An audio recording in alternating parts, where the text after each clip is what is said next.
sometimes wonder why anybody makes art.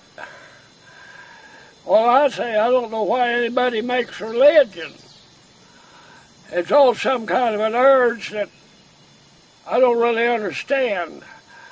But if I make art, I got no more real idea why I'm doing it than if you ask a man why he has a religion. His job is to tell you why. Well, he'll have a better story than I will, but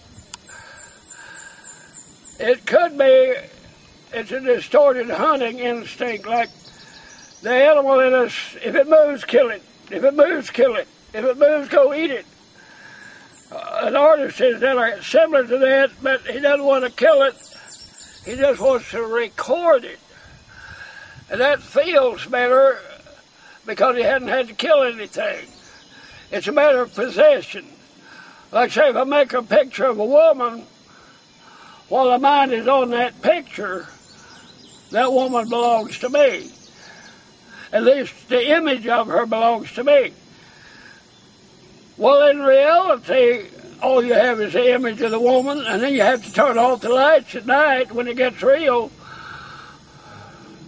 Well, one girl said she wanted the lights on. But all I know is that they keep trying to figure out why anybody makes art. I think it's just very, very, very much like the hunting instinct for somebody who doesn't really like killing.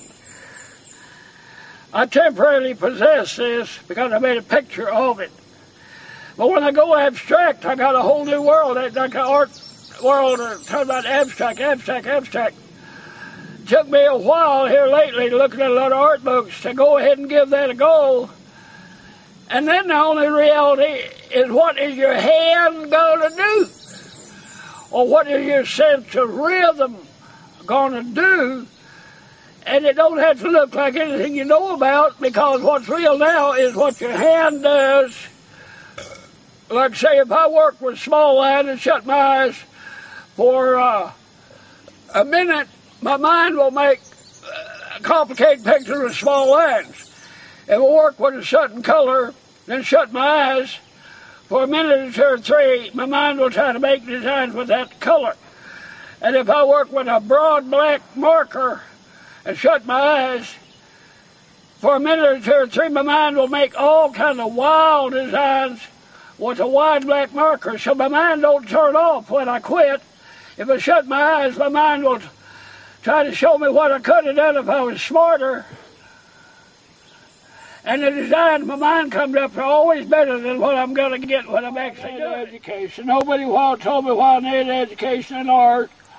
Nobody told me I'd be teaching art. I went in the Army and got a discharge in about 5 months. It paid my way to college. Didn't have to pay tuition. I got an honorable discharge only because I had volunteered. So I went to art school. I knew I was an artist, but I never for once believed I knew how to make a living, and I didn't plan on ever figuring out how to make a living. And my mind wasn't on how to make a living. It just wasn't on that.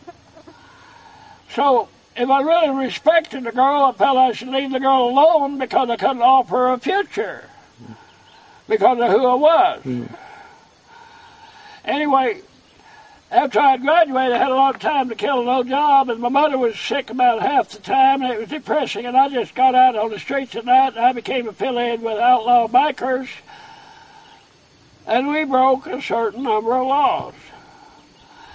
But Don Ragsdale and Carl Kirk was the best friends I've ever had. They knew I wasn't really bad. They just knew that the environment was killing me. And they got me a job as sign painter at the prison just to get me out of town.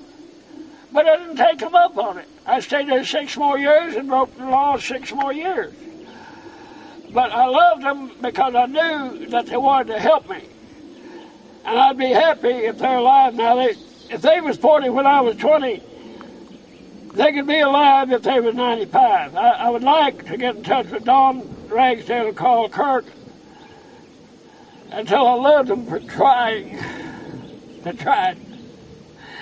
But at the end, me and my girlfriend had lived like Bonnie and Clyde for a year. Richard Richmond was the prosecutor. He said, your mother's a PhD. We give you a break because you're a professor's son. We give you another break. I give you another break, I won't get reelected. So I made a deal. I moved to Arkansas, and he'd one more time to give me the best deal he could give me. I said, Mama's going to Texas, I'm going to Arkansas. And down here I behaved myself because I knew I had to live here the rest of my life.